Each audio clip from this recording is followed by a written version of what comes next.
Hello, hello mga kabugtaw. Maraming nagsasabi na rally daw ng rally tapos wala namang nangyayari. Ganun pa rin. Tapos may mga nagsasabi rin na may people power fatigue na raw mga Pilipino kasi dalawang EDSA revolution ha. Ganun pa rin. Ah, nakawan pa rin. Corruption naganap pa rin. No? Kaya yung iba parang ayaw na. Ah, Pero sana wag tayong mapagod kasi ganun talaga yan. Nung bago mag-EDSA 1, ako halos linggo-linggo, rally din, ilang buwan yun. Bago mag-EDSA 2, ganun din, linggo-linggo din. Rally din ng rally at ilang buwan din yun. So it takes time. Yung military, pabayaan nyo yan dyan. May lalabas kung may lalabas dyan. Pero mukhang meron, may isang klase na mukhang, anong gustong klaseng to eh. Kilala ko so naging estudyante ko pa to sa PMA dati itong klase to talagang mainit to, talagang mga warriors to, talagang mga ano to, mga patriots to. So tingnan natin kung totoo to. No? Anyway, may mga ang good news ah, ay hindi nauubusan ng issue ang mga rallyista dahil sa araw-araw na ginawa ng Diyos. No? It's one mistake after another, one blunder after another itong ginagawa ng bangag administrasyon. Halimbawa lang sa Senado, no? Yung pagtanggal kay Marcoleta bilang head ng Blue Ribbon Committee, maraming nagalit doon. No? Pagtanggal kay Chis Escudero dahil sinel niya yung impeachment ni VP Sara. At ngayon, no? Pagpapakatuta ni Tuta Sen, no? Sa kay Martin Romualdez, marami rin nagalit doon.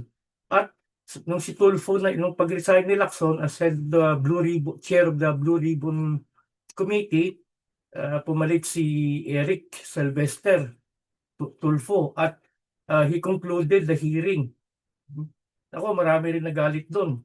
Yung ICI, ayaw namang i-publicize yung ano, i-make public yung hearing nila tapos gagawin pang state witness si Martin Romualdez na sigurado lalaglag nila dyan si Saldico.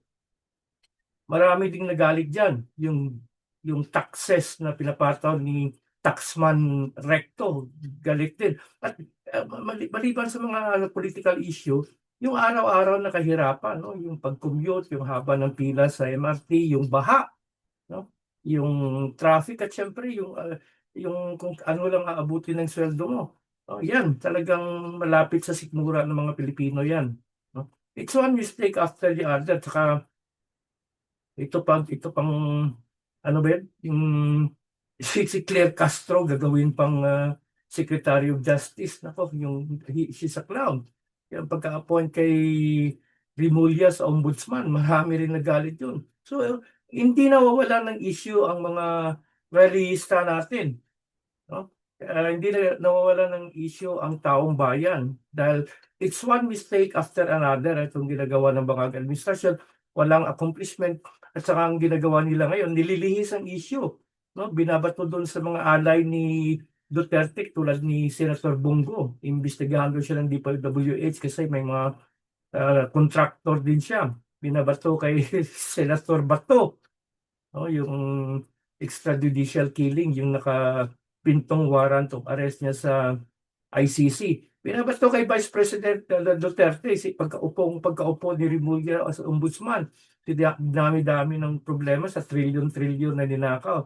Ang inuna niya pa yung SALN, imbestigando yung SALN ni BP Sara at saka yung 125 million na confidential fund. No? So marami rin nagagalit yan. Hindi bobo mga Pilipino. Siguro mahina na mag-isip pero nakikita nila yan kasi very obvious ang galaw ng cover up ng administrasyon, masyadong garapal, hindi disimulado. Kaya hindi nawawalan ang issue ang mga taong bayan.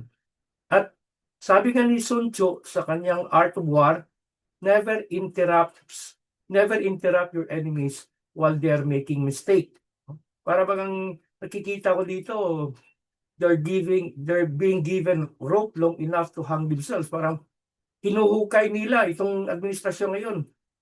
Hinuhukay nila ang kanilang libingan sa mga kapalpakan, mga cover up na masyadong garapal na ginagawa nila araw-araw.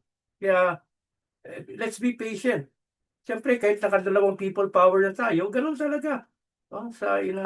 Pag mature ng isang bansa, kung ilang revolusyon ang kailangan nating daanan, no? Bago talagang mag-mature tayo as a democracy, as a nation, as a state. No? So, laban lang. No? Ganun talaga. Huwag tayong magpahinga. No? Kasi yung administrasyon hindi rin nagpapahinga sa paggawa ng mga kamalian eh. Kaya marami hindi tayo mauubusan ng issue. So bukas, ewan ko anong kapalpakan naman ang gagawin ng administrasyon na ito. No? So never interrupt your enemies while they are making mistakes.